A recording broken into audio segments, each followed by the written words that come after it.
And one thing I have to admit I loved about being gay was nobody cared. Like, oh, you wear eye makeup, you wear lipstick, whatever. Like, you're embracing that feminine side. And that's not the only thing about femininity. Like, you're emotional. You're in touch with your emotions. And look at me being patriarchal by saying emotional and femininity. But these are traits that are often associated with that. But specifically around homophobia, I'm just going to say this. Sometimes I find we do the most harm to ourselves in our own communities. Internally. Welcome, y'all. Welcome to the show. I am Evolve Benton. Pronouns they or king, and I'm looking forward to this conversation with my colleague. Hello, everyone. My name is Jefferson Darrell, and my pronouns are he or him. I'm also gay, so you can call me Queen. We are royal, aren't we, Jefferson? We are a royal party. I would love for us, we're going to share this. This will be up on the screen, but Jefferson was just sharing this amazing meme with me. Do you want to share a little bit more about it? We'll definitely put it up on the screen when we do this in post. Sure. So for those who know me, I'm a big fanboy. I love the MCU. And there's this great meme with Deadpool. That's my understanding. I don't read the comics. My understanding, Deadpool's very sort of polyist, loves and likes everybody. Anyhow, it's just a picture of Deadpool, and in his off screen, someone's asking, so what's this queer agenda I keep hearing about? And Deadpool, in his very sort of cheeky voice, is, well, it's basically just keeping queer people alive. That's our big scary plan, existence. So, y'all, that's what our conversation is about today, right? We are going to talk about homophobia and transphobia, but Jefferson, I think it's important that we talk about like the existence of queer community and why our existence is so important. Agreed. One of the other things I would love for us to discuss is like DEI and how it's under attack. Mm-hmm. And the belittling of the work that honestly you, I, and several practitioners have been doing for decades. Decades at this point. Much more. I mean, it's been in Canada. We used to call, well, not used to, we still call it employment equity. I know in the United States, it's been called affirmative action. Ultimately, what I find is, and I guess we're moving into, well, no, still DEI. No matter what we call it, people seem to have an issue with it. One thing I've observed recently is people seem to have an issue with DEI when it revolves around especially issues of race or especially issues of homosexuality or transsexuality. Is just an observation. I don't have data to back that up. But I say that as I'm seeing a lot of talk around mental health in the workplace and neurodiversity in the workplace. That's DEI work as well, and no one seems to scream boo about that. Without understanding or seeming to realize that a lot of homosexual people, a lot of transsexual people, a lot of racialized peoples have mental health challenges and mental health issues because of racism in the workplace, because of homophobia in the workplace, because of transphobia in the workplace. And I'm going to be more general than that, not just the workplace, in the world today. Exactly, right? Because when you're on I used to always talk to my colleagues about this. It's not just about when I walk in the door.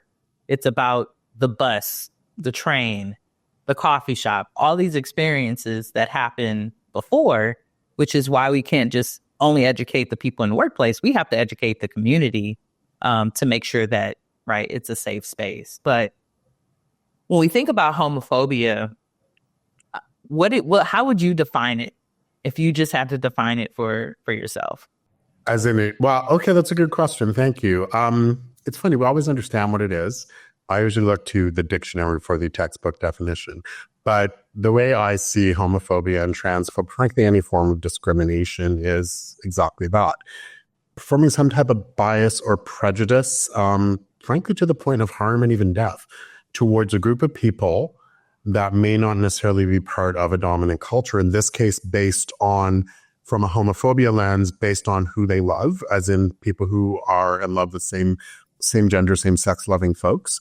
In this case, from a trans perspective, actually, I'm going to have you define that one on that lens. But that's the way I would see it, is in discriminating against someone simply based on who they are loving. And in this case, it's a same sex or same gender loving individual. Yeah, From definitely. I love that you bring in who they're loving, right? Because I think that oftentimes when we talk about homophobia or even transphobia, right, y'all, and that's the bias of people who are not in the gender binary, right? Anyone who says, I don't want to wear that, but I want to wear this, or appears in the world different because of their gender, and they're not in those social constructs of man and woman, usually that's an issue.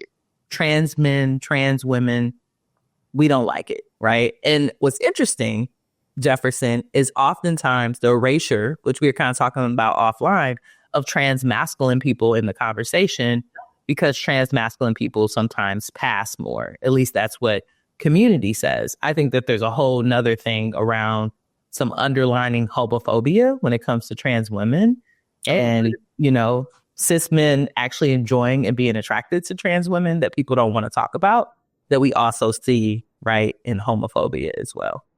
So it translates over very smoothly. Ready for that discussion, to be honest. I can have that discussion with you. I wonder if the broader public is ready for that discussion. I don't know, but this is our show. So if y'all not ready, we have basics. We have some basic episodes, but this is the tea, right? This is the tea.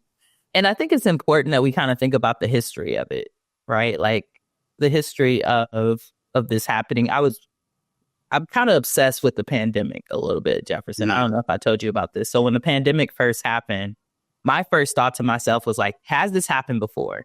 And then I looked in the history books and it had happened, right? In the 1920s, right? But also right after the pandemic during that time, the US, I don't know about Canada, got extremely conservative. A lot of people who were like out and about, there was a Harlem Renaissance, went back in the closet. Gladys Bentley married a man. Folks who don't know Gladys Bentley, amazing blues singer who used to sing to white women in the audience, was really pushing it back in the 1920s. But all these people went back in the closet, got really conservative because there were laws, policies. It's very similar to what's happening today. So if we look at the history books, we'll see the same thing happening. Thank you for that perspective, Evolve. Interesting. I hadn't looked at it through that lens, because we all know history repeats itself, and we're seeing that happening today. Before I continue, shall we move into a definition of transphobia? Yes, let's talk about it. Definitely. So transphobia, right, is the hate, the bias against folks who are non-binary. And what we mean by non-binary is folks who don't sit on the gender spectrum of man and woman in the more traditional ways. So when we look at our non-binary folks, which I identify folks who might not identify as men or women, kind of like in between. We look at our trans men, our trans masculine folks, our trans women, trans feminine folks. Those are considered trans people. And the hate and bias against them is considered transphobia. Now, what I do want to say is I get this argument from people all the time, especially on the internet. And I know some of y'all are probably coming for us in the comments. People are like, well, I don't hate those people. But I want us to understand that microaggressions, your uhs, your ahs, you're not using pronouns, all of that adds to the environment of hate. So just because you're not saying to a person, I literally hate you, does not mean that you're not transphobic. May I offer a perspective? Yes. I want to give credit. I cannot remember the woman's name. I want to give credit to her. This, one of my favorite analogies, more for racism, but frankly, I could say this is for many forms of isms and discrimination. And when you talked, and one thing I did not bring up with homophobia was the hate. So thank you for that. But I'm going to generalize a little bit here. Homophobia, transphobia. And I loved your point about the microaggressions. Trying to remember the woman's name. I'll find it and put it up a little bit later. She talked about, those moving sidewalks you see in airports. And she uses it from the lens of racism, but let's say homophobia and transphobia here. It's going to move forward no matter what. It is moving forward. And I love your how you talked about those microaggression pieces, all of that you're bringing into wherever you end up in the day, whether it's, that family dinner, whether it's the office, whether it's just going shopping. And all those microaggressions that have happened out there, when people say, well, I'm not homophobic, I'm not transphobic, I'm an ally, I support. If you're just standing on that sidewalk, you're still moving forward. with the homophobia, with the transphobia. I'm gonna throw this in here because we both Black, with the racism. The only way to actively go against that is to literally walk the other way. And you have to make a conscious effort to walk against it. Because just standing there and saying, well, I'm not really part of this, and standing there, you're still supporting it because you're still moving forward in it. That's one of my favorite analogies about a lot of these isms.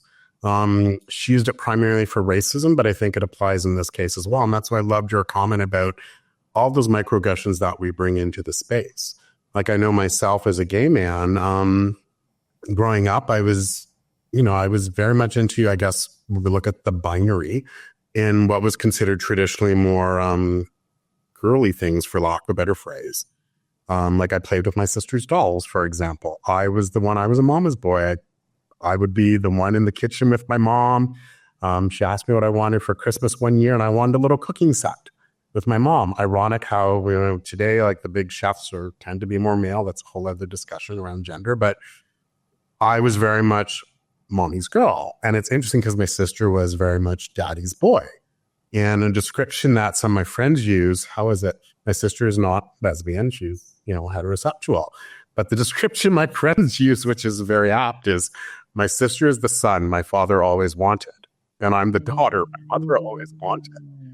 And the point I'm telling for this story is, me as a gay man, one thing, I'm very in tune with my feminine side. And I mean, I don't identify as a woman, but I do. Sometimes I'll paint my nails. Sometimes I'll put on eye makeup. I'm very in tune with my feminine side, and it doesn't scare me or bother me. I mean, I'll cry if I need to. It's a whole other discussion, especially around masculinity, especially masculinity around Black men. And I find that interesting when we look at homophobia, how I love how you were talking about the 20s earlier. When I came out in the mid to late 90s. Yes, I'm that old. I look good, don't I? This Black don't cry. Oh, Black don't cry. When I came out, I remember one of the things I loved was people embraced that feminine side, that masculine side. Like, people just didn't really care. And then we went, and it's interesting you say that, because we went through this phase of, at least here in Toronto specifically, where I'm based, mask for mask, and everything had to be masked. We're all growing beards. I know I have a beard now. That's right. We're all growing beards, and mask for mask. And then we sort of went back to that, let's embrace femininity. And now it feels like we're moving back to that mask for mask. I'm just saying bullshit. I don't know how else to word it. And one thing I have to admit I loved about being gay was nobody cared. Like, oh, you wear eye makeup, you wear lipstick, whatever. Like, you're embracing that feminine side. And that's not the only thing about femininity. Like, you're emotional. You're in touch with your emotions. And look at me being patriarchal by saying emotional and femininity. But these are traits that are often associated with that. But specifically around homophobia, I'm just going to say this. Sometimes I find we do the most harm to ourselves in our own communities. Times, internally. And I know for me, when I came out, it's funny, if you read my journal when I was in my early 20s, you'd be like, this kid's gay. It's not stated yet, but reading between the lines, he's gay. And I just find that interesting from a homophobia lens, just because I was very careful to protect myself and make sure people didn't know I was gay. I like butch it up. Again, another form of code switching. In this case, code switching about my sexual orientation. Yeah, and it was internalized at that time, right? It was very internalized. And today I find people are a lot more freer to not label. Like, I purposely chose to label myself as gay. And I remember when I came out, I almost feel like I should go grab that journal. I kept that journal. And I remember the day I came out, and for me, coming out was, well, not for me, for most of us, it's coming out to yourself. It's not necessarily coming out to others. And Evolve, I remember writing in that book, I thought, I'm going to own this. I'm going to own all the derogatory terms for gay. And I wrote down, I'm a faggot, I'm a poof, I'm a queer, I'm a whatty boy. Like, pick a derogatory term. I wrote every one I could think of. And for me, that was just, I'm owning this. This is who I am. And that was the first time I wrote it down in that book. And there's no mistaking in terms of what's going on. Yeah, I think about that. Maybe that's my novel. Or a memoir. I mean, I would love to read it. It would be amazing. But I think what you're speaking about, right? I went to school for clinical psychology, and we studied LGBT mental health in particular. That internalized hate, the internalized homophobia that is presented oftentimes turns into the way we love ourselves, right? So it's interesting, right, that you wrote all these things and then you were like, and then I came out and I was putting on makeup and putting on lipstick. And a lot of times when people first come out, that's how they express themselves, because they want to do the things that were considered bad or were considered like unlawful when they were in the closet. So it's a beautiful process, right? It's almost like peeling an onion, right? Where you're able to really see the layers of the person.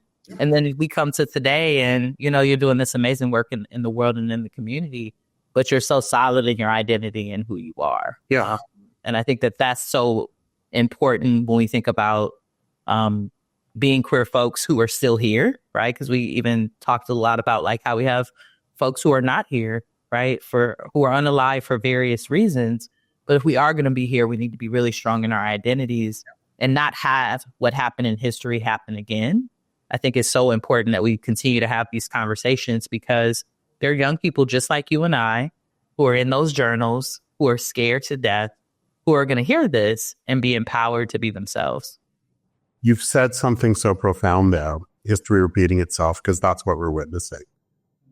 And this is why, for me personally, I've been so vocal about issues.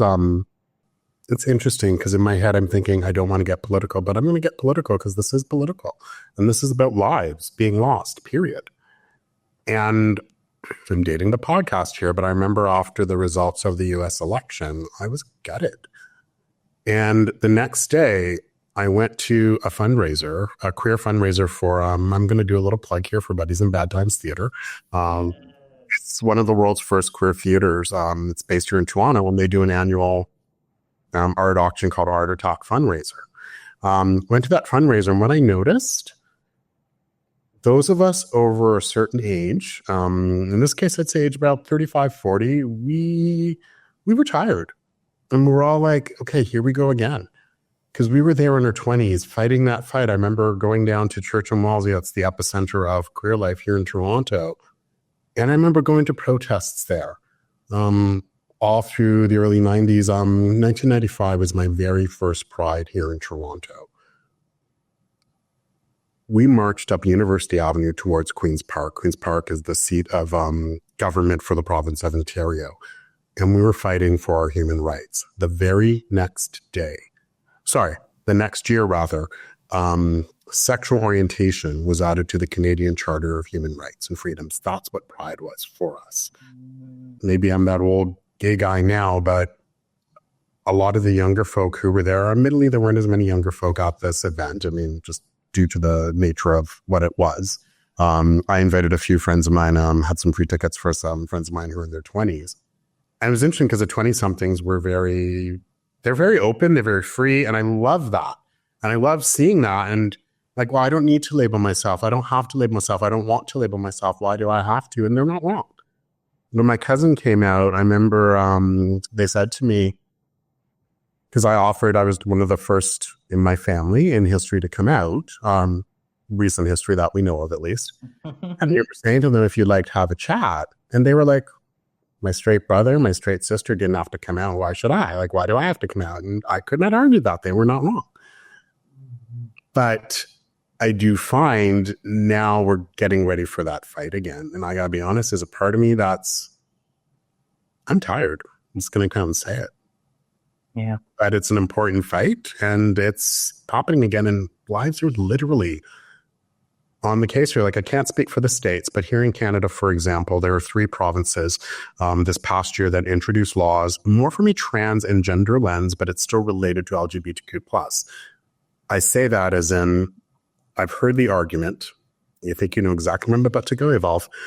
I've heard the argument that gay people, let me be more specific, gay men specifically, I find, talk about that T in LGBTQ+, as in trans, as in, well, that has to do with gender, not really sexual orientation, and it's not really about us, and, you know, we shouldn't be fighting this fight or what have you. And I remember thinking, you do realize that's where they're starting.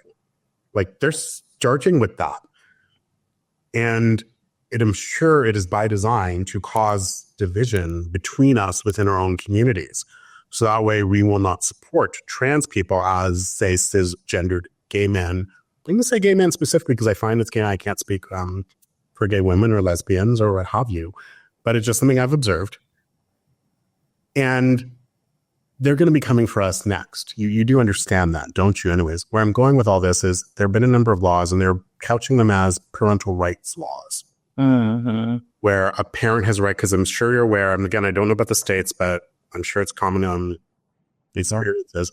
A lot of, I'm going to use the all-encompassing term queer here, as in sexual orientation, gender identity, etc. Queer youth, especially queer teens, I was a queer teen, frankly. I did not feel safe in certain spaces.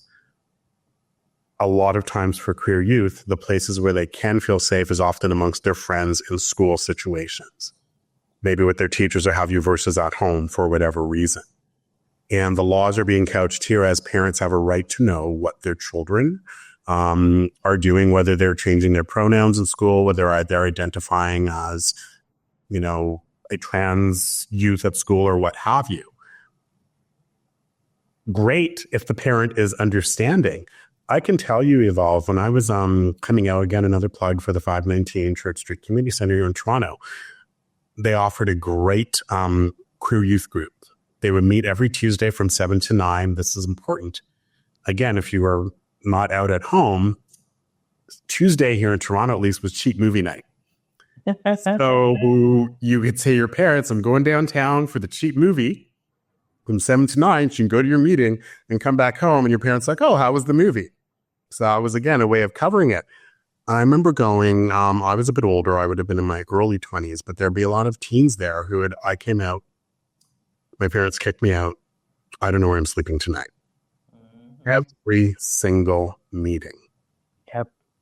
And they'd literally be on the street. I mean, that was one of the things that the 519 did was harm reduction in terms of, okay, here are resources, here are safe houses that you can go to sleep. And it's funny because now when I speak with youth and when I work with youth, and they're talking about coming out to their parents, I'm like, great. Your parents, are, you think they're going to understand in the whole bit. What is your plan B if they don't? Get out today with what is in your backpack. What are you going to do? Have a plan B before you do it. And many of these kids aren't with us today. Either murdered on the street, committing suicide, unalived. I'm not sure if I'm allowed to say these terms or not. And it gutted me. And I witnessed that when I came out. And to see all of this love and support now, again, I haven't seen the stats, but it feels like it's been a bit more accepting for the past couple of years. And now with all these laws being imposed under the guise of parental rights, we are going to see more deaths again of queer youth. Yeah, we definitely are. And I mean, it's the same here in the States. Jefferson and you and I have had this conversation, right? Sometimes it starts here and it goes to Canada, or it starts in Canada, comes to the States. But this year it's been over 300 bills, like particularly put out about using the bathroom. I know this is making a bit of light of the situation, but one of my favorite signs I saw some restaurant somewhere, I remember where I was, we don't care, just don't pee on the seat. Like, go where you want to go, just don't pee on the seat. Just don't be nasty. That's it. That's all you want. From using the bathroom to, I mean, definitely under like the guise of parental laws, things happening in schools. I mean, you have like Florida, the state of Florida, which saying you can't even say the word gay. It can't, literally removing any books that have any type of homophobia or not even homophobia, homoerotic relationships, gay people in the book. We're going to remove it. To California saying, actually, we're going to put in a law that says it protects the kids and we don't have to say anything, right? Where there are some parents who are like, well, I'm accepting and I want to know what's going on with my child, right? And I'm like, I understand that. We have to realize that every group is not going to be as accepting. And really the honest thing is, if you have a great relationship with your child, why wouldn't they tell you first? Yeah. So as you might think you're accepting, but why would they be going to the teacher or someone else before they would come to you is the real question. For you not to worry. I mean, I'm generalizing here, but I think this is a fair generalization. I can't remember who said this, but often it's the people you love the most who are the hardest to tell. So I remember when I came out, I told one of my best friends in high school first. And then I told my sister, she was either second or third, and she was a little insulted that I didn't tell her right away because we're tight. And I didn't tell my parents until much later. Yeah, I'm going to share, actually, I want to share the story because I think it's important. So I come from Caribbean background, specifically Bermuda, and Caribbean parents. My mother, interestingly, usually I find mothers tend to be a little bit more accepting than fathers, typically.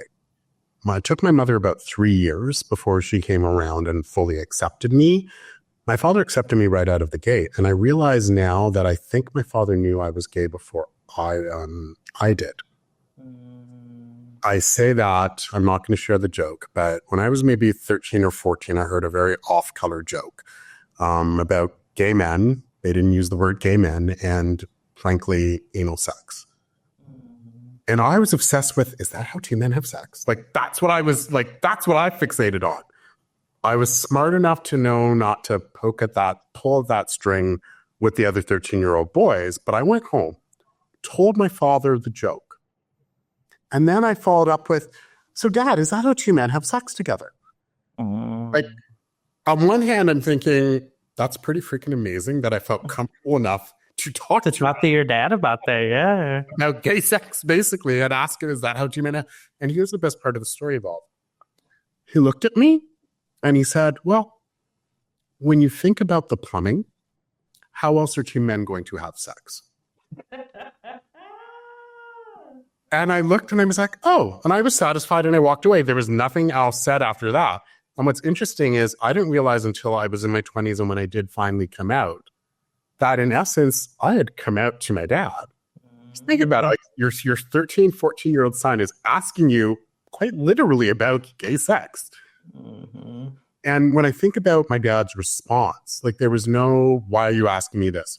Where did you hear this? There was no shame. There was no follow-up question in terms of this. Just, my child is asking me about sex. I am confirming him about sex. And then that was it. Yeah, very affirming of him. Yeah, very affirming.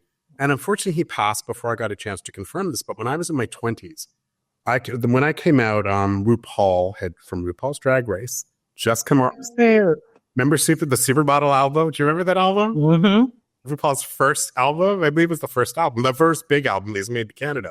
Mm-hmm. She was huge here. I had the album. I knew all the songs. I could like work. I could do it all.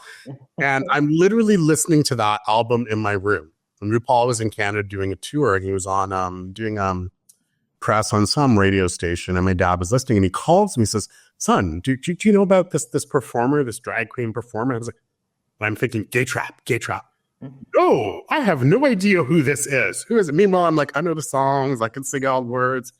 And I realized that was him reaching out to me. Today, I realized that was him reaching out to me to say, is there something you'd like to talk about? Mm-hmm. And when I finally did officially come out to my parents, I will never forget that moment either. My mother looked at me and said, well, if that's the lifestyle you have chosen, without skipping a beat, didn't even look at me. And my dad just looked right at my mother and said, you don't choose it. You either are or you aren't. And I was like, who is this man and what has he done with my father?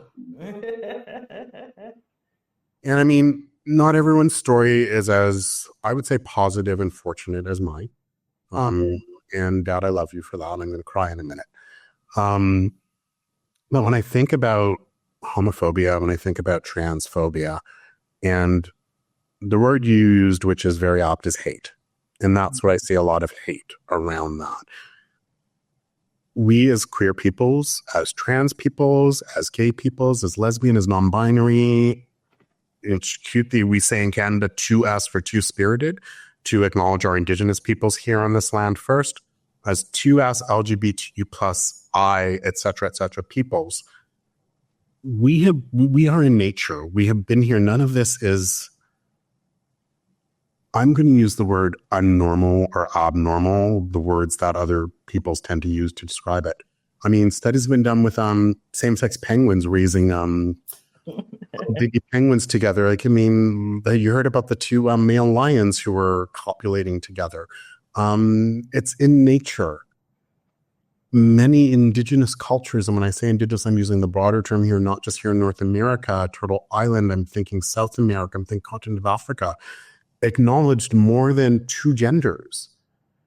And a lot of this was drummed out of us due to colonialism, due to religion, Christianity specifically. And I keep thinking to myself, if this is so abnormal, how come we are still here? How come we are still being born? Because it's not abnormal. Exactly. And why do people care? What I do behind closed doors with someone whom I love, or maybe someone who's just Mr. Right Now, why does it matter? Anyone else? People are strange, right? It's strange times. And, I believe it's always been about control. Yeah. All of these isms are about control and about capitalism and about access to power. Yeah. About social capital. Like, it has nothing to do with who we love. It has all to do with what we can be taken advantage of for. And that's all it's really about. But I love to hear the story of your father. I think that, as a person, I started my work, Jefferson, working with at-risk youth at foster care who were LGBT, right? So having these conversations with not just their parents, but parents who had lost access to their children because they didn't treat them well was probably some of the most challenging work that I got to do. But I got to see some parents like really show up and show out for their kids and be like, I already knew that. I already knew who you were, right? So I often think that some of the laws and policies that are being put into place, they're really not about parents. They're about controlling the way that people do parent their children. And I hope that everyone who's looking into this is not being convinced that the government, whoever it is, whether it's Canada or the US, actually cares about you. What they care about is controlling the way that you parent your child. Yep. And I really want you to think about how that can shift, not just because of LGBT kids, but all of kids, to take access to your children, to talk about how they're indoctrinated, how they're educated. All of that's going to end up happening. And, I worked at LGBT centers my whole career, from UCLA, right, all the way to UCSF, mainly in California. But most of these centers were created because the campuses were having hate crimes all the time. So it's not like these spaces, y'all, that we've created, whether it's been DEI practitioners, DEI managers, LGBT directors, all of these positions that they're trying to tell you the last decades have not worked or weren't needed, or money was just thrown at something that was systematically unaware or unproven. It was a need. That's why these positions were created. It's always been a need, and it will continue to be a need. Exactly. So, get with the program, y'all. And I just hope that people can vote against some of these policies. What I know is that no matter what the government does, the people have to actually speak to it. Yeah. And actually, push it forward. So we'll see. The day after the election, Jefferson, I was not surprised. Yeah. Fortunately, I was not surprised. I had so many conversations, particularly with Black men, who said that they were going to vote for Trump. So I was not, people were all in capitalism and not thinking about their rights. And I think that that's why we continue to come back and forward. So intersectionality. Yep. This is the part I find interesting. Let's go back to the election. When we look at the data, in terms of who voted, I'm looking through a racial lens and a bit of a gender lens as well. What was it? 92% of Black women voted for Kamala. I want to say it was 78% of Black men. I'm going to round it up to 80% of Black men. Majority of Latinos, both men and women, if I recall correctly, voted for voted for Trump. And majority of white men voted for Trump. Majority of white men voted for Trump. And it's funny, something I've been thinking about a lot, going back to intersectionality. I know you experienced this as well. As a Black gay man, when I'm in gay spaces, racism inevitably rears its ugly head. You talked about microaggressions at the beginning. microaggressions I receive as a Black gay man on the apps. It's like, you'll see, all this ads and, oh, wait, we're very compatible. I like the same things. And then at the bottom of the ad, no Blacks, no Asians. Oh, okay. Or the other side of the exact same coin is, oh, we're all compatible. It's like, love Black guys. Can I say BBC here? Look at the British Broadcasting Corporation. Look it up. Anyhow, again, same racism, the same, same side. What is it? Different side of the same coin. Point of the story being, in queer spaces, I often experience racism, specifically anti-Black racism. And then I go into Black spaces and I often experience homophobia. I'm just going to ask this question. One thing that I look at when I think of especially the racialized peoples who voted for, I'm just going to say it, racist ideology that was offered. And the reason why I say that is when I think of looking at that, what was that last rally in New York City where I don't even think they discussed policies. It was just, I think women were maligned, Jewish people were maligned, Black peoples were maligned, Latinos were maligned, Asian peoples were maligned, peoples with disabilities were maligned, veterans, like you name a group, they were all attacked. Nothing about policy. And when I look at the data and I wonder in Black spaces, I know a lot of times there's a lot of homophobia and a lot of transphobia. And part of me is wondering if that is one of the reasons why people had voted for him as well, was more from the issues of homophobia and transphobia. I do understand that it all goes hand in hand. Like when we look at white supremacy, it is rooted in not just issues of race, it's rooted in patriarchy, it's rooted in heteronormativity, it's rooted in ableism, it's rooted in capitalism, all of that. But I'm wondering how much of that was really, well, yes, the policies are racist or what have you, but they're also against gay people and trans people, so I'm going to vote for them. Like, I don't know. I'm just wondering how much of that. Part of me thinks that was part of it. I'm just curious your thoughts there. Yeah. I think that it's definitely connected to the homophobia, the transphobia of that community is not the primary community that I'm concerned with. And that's the conversations that I kind of had with Black men. Like, well, that's a small percentage of us type of thing, right? But I also think that because of here in the States, the economy has been a shit show. Let's be honest. We've seen the most amount of layoffs and all of this, right? And there's a lot of Black global phenomenon as well, though. Continue. Yeah. Yes, globally, right?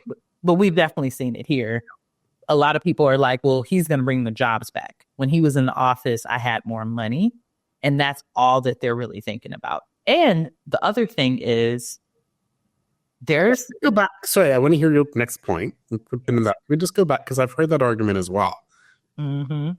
But that golden age, shall we say, would you not view that as because of his predecessor Barack Obama?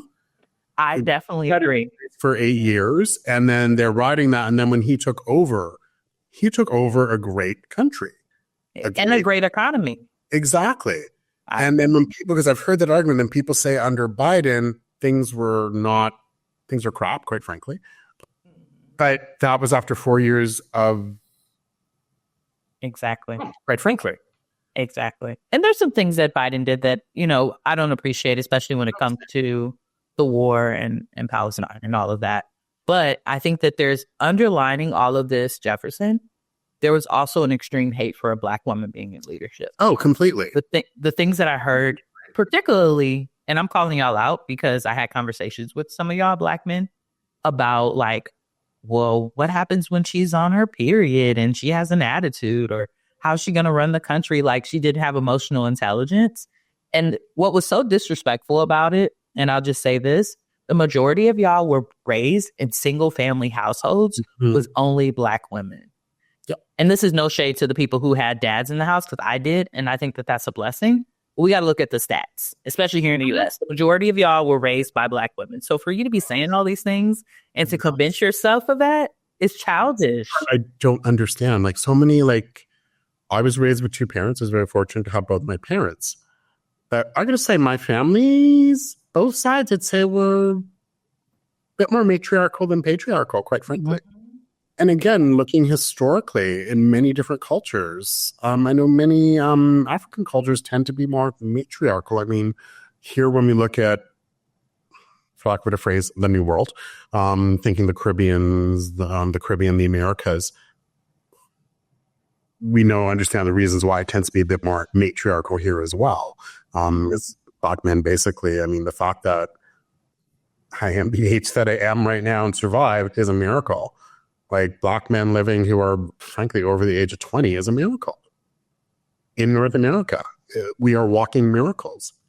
And I remember so many times, and again, and it was funny because who was there to support me and help me and advocate for me? My mother and my aunties. And that's what I find fascinating. And anyhow. So it's a wild thing to look at, but I've enjoyed this conversation.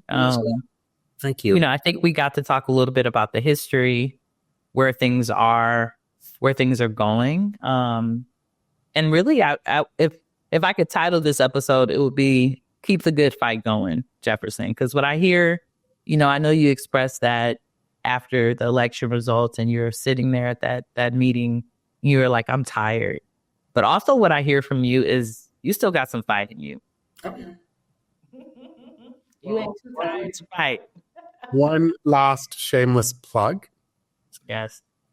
At the event, I purchased this pin. I bought a bunch of them, and now I'm saying I think I need to get you one for next time I meet you.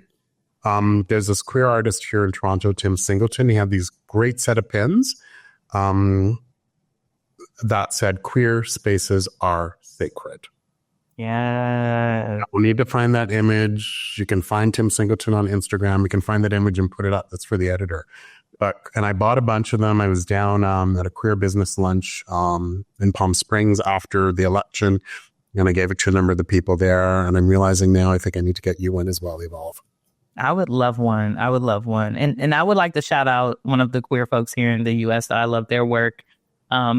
EC, my good friend Pizzario, and has a shirt that says "Pay Black trans people and play Black queer people." And I love that because when we look at the stats and the data of us being undercompensated, living in survival mode, homelessness, right? We need to definitely think about the way that we're utilizing this capitalistic society, but not actually paid and taken care of. So I have one of those shirts that I would love to gift you, and you could, wear it and wear it in a sacred way, right? Because it's important that we have those conversations as well. Definitely. Well, y'all. Thank you as always. Thank you as always, y'all. Thank you so much for listening to us. If you appreciated this, make sure that you you subscribe, and leave us a comment. Are you still in it for the good fight? I'm going to tell you right now, me and Jefferson don't play. So if there is negative comments, they will be deleted. But if you're an ally or in our amazing LGBTQIA, what did you say, Two-Spirit community? It's Two-Spirited as well. Yes, then please put in the comments, how are you planning to stay in the good fight, and what are ways that we can continue to support you on this journey? I'm going to add one more thing, your own self-care. Yes. Make sure you look after yourself, because you will not be able to look after others if you're not looking after yourself. Ashe. My granny used to say, Jefferson, charity starts at home and then spreads abroad. And I always think about that. So take care of yourself, y'all. All right. Bye.